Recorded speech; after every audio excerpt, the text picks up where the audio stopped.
Sezno. I feel like songs used to be sexier, or that songs that refer to sex used to be sexier. The general trend is songs have gotten more sexual while getting less sexy. Talking explicitly about sex is not as taboo as it was a few generations ago.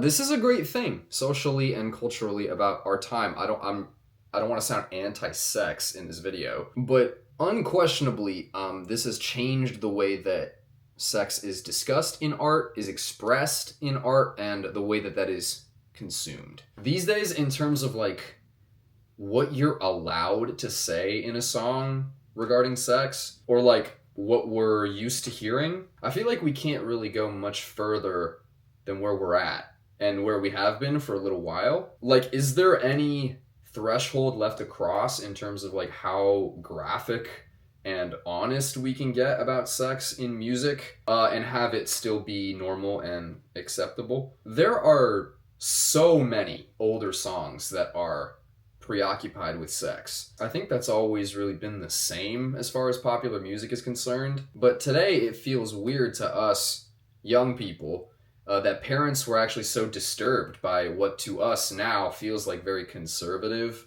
manifestations and expressions of sex in music. But I feel like, somewhat ironically, the older songs are sexier than newer songs. Just because it's more sexual doesn't necessarily make it more sexy. I think there's a difference there. In older songs, it was not necessarily what was actually said, but like the implications of what was said in the song. Like what's not said, you know, the different ways that a certain line, a certain word, a certain vocalization could be interpreted. I saw a comment one time that was like, take any early Beatles song and replace any instance of the word love with the word fuck.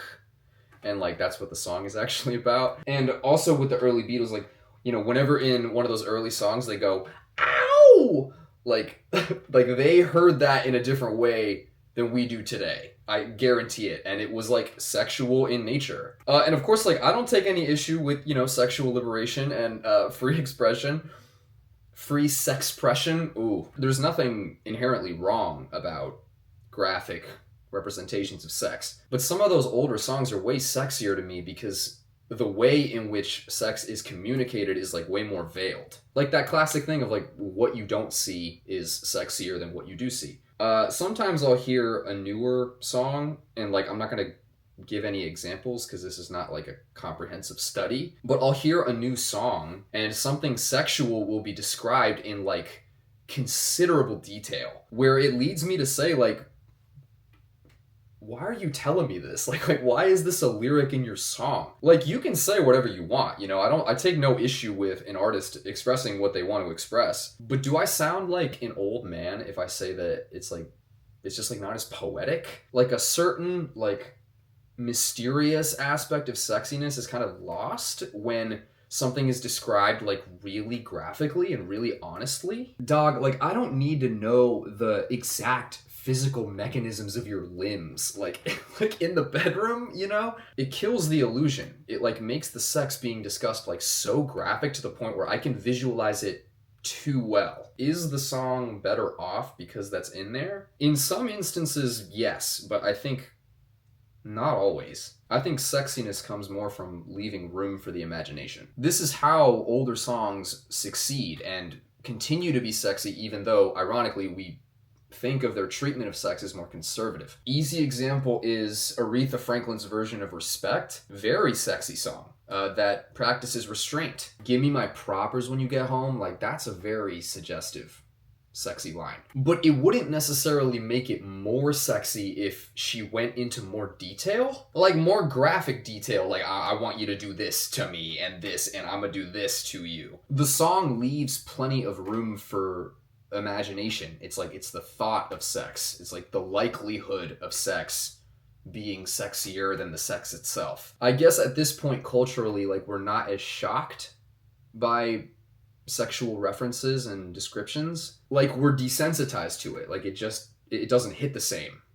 No pun intended. I think cursing in music is like a similar concept. Like we're super used to it now. If an artist uses the word fuck in their song, the intensity of the appearance of that word has a correlation with how many times in the song do you actually hear that word. If it was used, say, 30 times in a song, any one instance of it appearing, it wouldn't hit the same compared to a song in which there's one very specific, calculated, lone usage of that word. Like, that makes it stand out and hit harder. Like the Leonard Cohen line in Chelsea Hotel, the gave me head on the unmade bed. There's no other line in that entire song that goes that far, and that's what makes you notice it more. Songs don't have to be intentionally shocking, and sex definitely doesn't have to be talked about poetically. Like, sex is not always poetic. But again, I think the general trend has been the liberality with which, like, sex is discussed.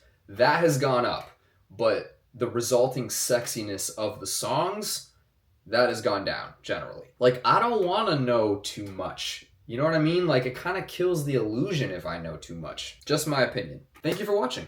Follow me on my socials. Much love to you.